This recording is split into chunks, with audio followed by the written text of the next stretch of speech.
Bem-vindos ao meu canal, eu sou Giovanni Piatti e hoje eu vou falar sobre o timbre de guitarra do Eric Clapton no álbum John Mayall and the Blues Breakers.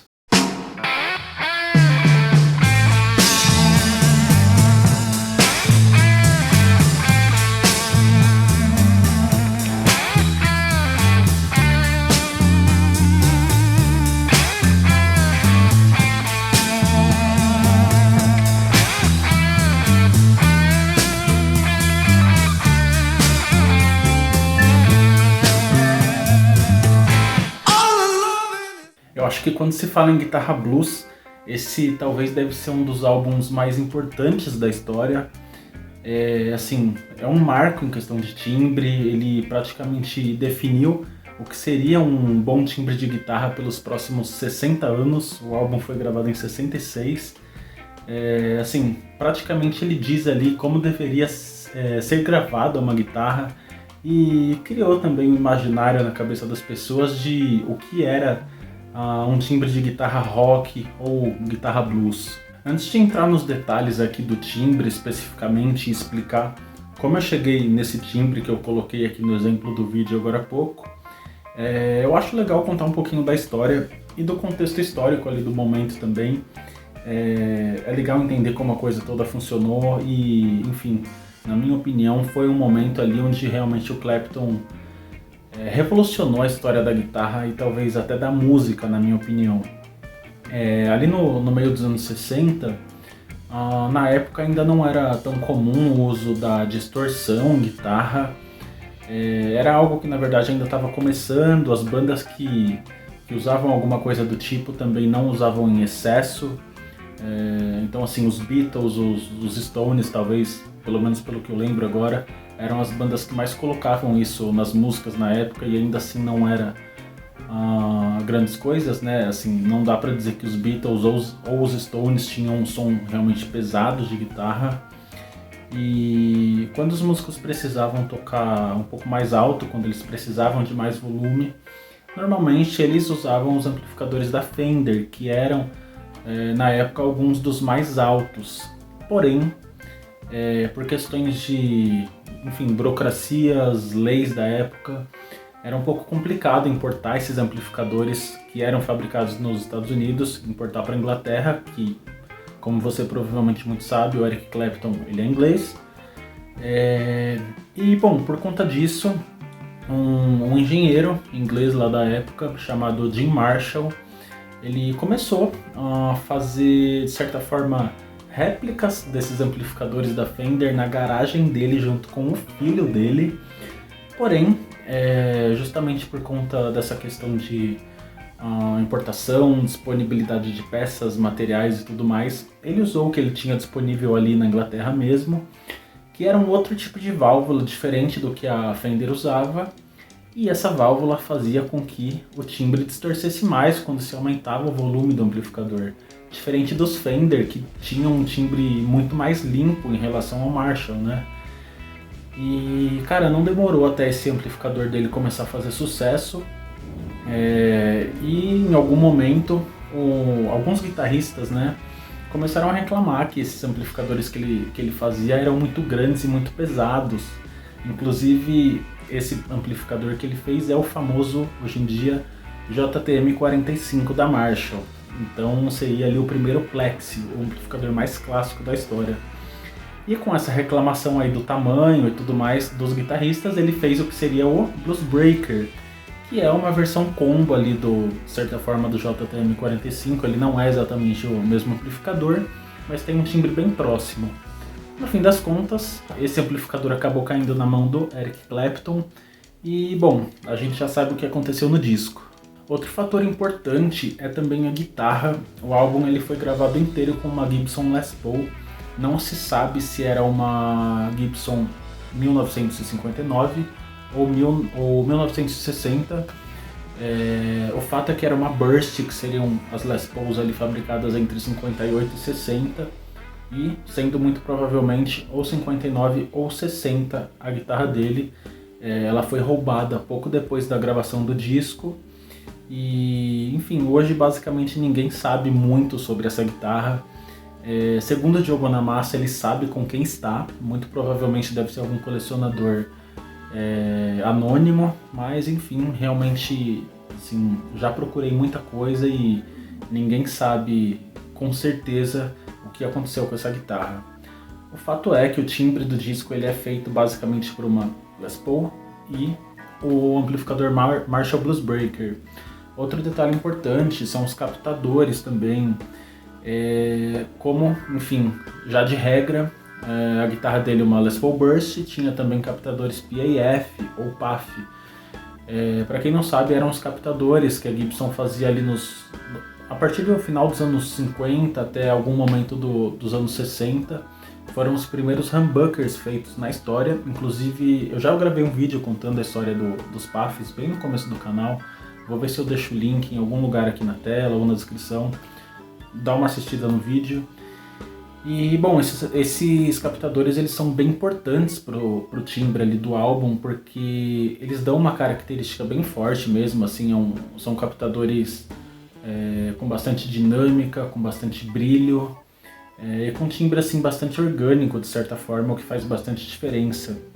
Eu não diria que para chegar nesse timbre precisa necessariamente de uma Les Paul, mas uma guitarra no estilo Gibson talvez, então pode ser uma SG, pode ser talvez até uma 335, eu acho que funcione.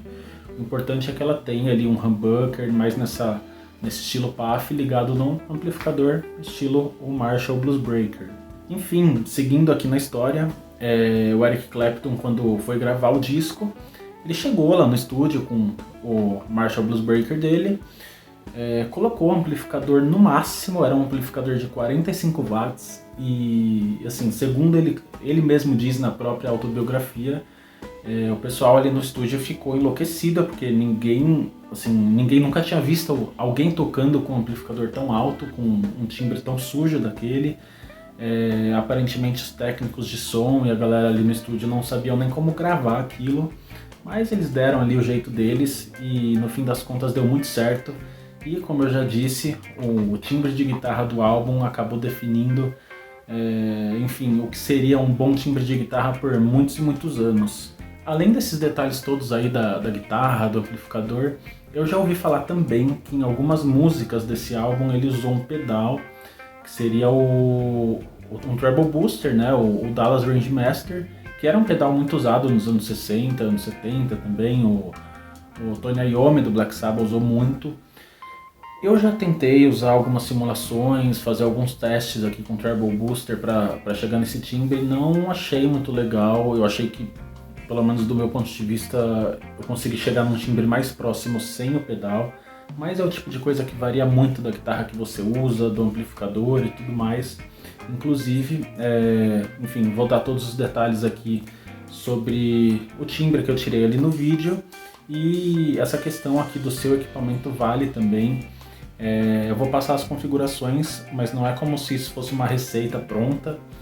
Eu veria isso mais como um ponto de partida e aí você faz todos os ajustes aí de acordo com o seu equipamento, que obviamente vai ter variação de, enfim, guitarra para guitarra, interface para interface e tudo mais. Bom, aqui eu estou usando o Guitar Rig 4, imagino que nem todo mundo tem à disposição aí um Marshall Plex em casa e muitas vezes nem por questão de custo, mas só porque realmente é um amplificador muito alto para se tocar enfim, na maioria dos lugares e acaba, enfim, não sendo tão fácil de conseguir esse tipo de timbre com um amplificador de verdade.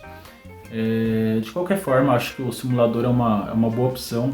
Como eu falei, estou usando aqui o Guitar Rig 4 e a simulação que eu coloquei seria o Plex, eles chamam de Plex, seria baseado nos Marshall Plex. Eu não sei se eu expliquei aqui no vídeo, mas os Plex eles são um grupo de amplificadores, na verdade, não é um modelo específico. Então tem o JTM45 que eu falei, tem o Blues Breaker, os próprios JC1800, as primeiras versões são Plex também, eu sei que tem acho que o 2203, que é um dos primeiros deles. E eu não tenho certeza em qual amplificador que essa simulação foi baseada, mas pelo que eu pesquisei seria o SLP 1959, que é uma versão ali um pouquinho depois do Blues Breaker, mas ainda assim é próximo o suficiente, eu achei que deu para conseguir um timbre bem próximo.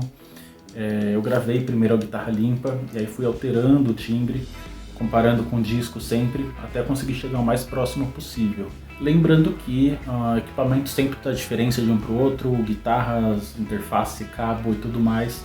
Então eu acho válido levar isso daqui que eu vou passar agora mais como um ponto de partida do que uma receita muito específica para o timbre, já que tem todas essas variações aí no meio do caminho. Bom, falando aqui sobre as configurações que eu fiz então, bom, como eu falei, Marshall Plex, simulação do Plexi, volume 1 no 10, volume 2 no 6, os graves eles ficam ali mais ou menos por volta de 2,5, médios e agudos no máximo, com o Presence ali por volta do volume 6, mais ou menos. No caso da caixa, eu não usei a caixa específica do amplificador, eu coloquei uma ferramenta aqui que chama Cabinets and Mix. Então ele te dá a opção de escolher dentro dessa ferramenta várias caixas diferentes, posicionamento de microfone, tudo mais. Coloquei uma caixa que chama UK60s, então seria uma caixa assim, imagino eu, baseada nos Plex, alguma coisa assim também, que é o amplificador britânico dos anos 60, assim, informação básica. Normalmente a maioria dos VSTs, dos simuladores, usam esse tipo de nomenclatura. Mas enfim, coloquei essa caixa. Na posição do microfone eu coloquei o que eles chamam de FAR ali, que é o mais distante possível. É um detalhe muito importante para o timbre desse disco, é a ambiência. Ele tem assim bastante ar, bastante ambiência mesmo da sala ali, é algo que faz muita diferença, dá aquela cara de gravação antiga, assim, aquela coisa meio lo-fi, assim. Se você colocar um somzão muito na cara não vai ficar legal e vai ficar completamente diferente. Então eu coloquei ali o microfone afastado. O microfone que eu escolhi foi o que eles chamam de Dynamic 421, número 2. Ele tem aqui também algumas configuraçõezinhas na parte da caixa. Eu aumentei o agudo até o 11 e no caso tem um parâmetro ali que chama Air. Inclusive eu vou deixar, enfim, na tela em algum lugar também todas as configurações, provavelmente vou colocar na descrição, mas voltando aqui, tem um parâmetro que chama Air, que é também a questão da ambiência e tal. Esse parâmetro ficou ali por volta de 75%. Bom, por último, mas não menos importante, como eu falei, o álbum ele tem bastante ambiência, então eu coloquei aqui também um delay e um reverb. O delay, principalmente o delay, o reverb também, mas principalmente o delay, tem muitos parâmetros, são muitos detalhes, então assim, não vou passar tudo aqui, mas como eu falei, eu vou deixar tudo anotado aqui em algum lugar, é só dar uma olhada. Enfim, coloquei um delay qualquer aqui do Guitar Rig que eu gosto. Um reverb eu coloquei um Spring Reverb, reverb de mola, né? Na minha opinião é o melhor reverb que se tem aí para tocar esse tipo de som, anos 60, às vezes anos 70, anos 50 também, fica muito bom. É um reverb com uma sonoridade mais vintage. Inclusive uma dica aí é sempre fuçar bastante nos programas. Esse reverb, quando você vai ali no canto direito, ali ele tem uma setinha que você clica e ele libera mais alguns parâmetros para configuração ali que normalmente não ficam já abertos inicialmente. Dei uma mexida ali também, vou colocar todos os detalhes, mas basicamente é isso. Esses detalhes todos que eu passei aqui, eles são assim mais referente aos versos, ao riff, ali a base da música. Eu confesso que eu tive um pouco de dificuldade para timbrar o solo dela. Eu imagino que na gravação original é uma gravação só, o Clapton gravou em um take só, a música inteira. Então não teve separação entre riff solo, base solo. Mas não sei, por conta de algum detalhe, provavelmente a forma como a guitarra dele funciona, os captadores, os pots, quando ele abre ali para aumentar o volume no solo, ou algum detalhe da produção. O timbre ele muda diferente do que eu consegui fazer aqui. Se eu aumento o volume da minha guitarra ou qualquer coisa, ele não reage da mesma forma. Então quando eu fiz a gravação, eu coloquei ali automação para dar uma mudada ali nos parâmetros na hora do solo e ainda assim não ficou idêntico. Eu acho que onde eu consegui realmente chegar o mais próximo foi no resto da música, que é o que eu estou passando aqui. Mas, assim, na hora ali da gravação do vídeo, a ideia foi realmente fazer uma réplica, né, do timbre. E eu acho que, enfim, se você for simplesmente tocar, fazer um ao vivo, tocar de uma vez só, não tem necessidade. E eu tava ali também comparando o timbre lado a lado com a música original, então não tem necessidade, né? Assim, a pessoa que escuta o timbre que eu tô passando aqui vai reconhecer, vai falar que tá muito próximo. E a ideia é essa, né? Assim, independente de qualquer coisa, eu acho que chegar no 100% realmente seria praticamente impossível, até porque tem a mão do próprio Clapton ali. Eu discordo dessa ideia de que quem faz o timbre é o guitarrista, não é. Mas ele contribui, sim, com certeza. Ele tinha um jeito de tocar muito específico nessa época, com um vibrato bem forte, um jeito muito específico de dar bends, isso faz diferença. E um detalhe importante, dependendo da sua guitarra, do seu equipamento e tudo mais, vale a pena dar uma fuçada no volume da guitarra. Mencionei aqui que ele mexe, né? E na maior parte da música tentar abaixar ele um pouquinho, talvez, ajuda bastante a conseguir esse timbre assim mais orgânico, de certa forma, que ele tira ali no álbum. Bom, por hoje é só. Eu espero que vocês tenham gostado do vídeo. Deixa aqui nos comentários se você tem alguma dica para chegar nesse timbre ou qualquer coisa relacionada ao álbum. Muito obrigado e até o próximo vídeo. Valeu!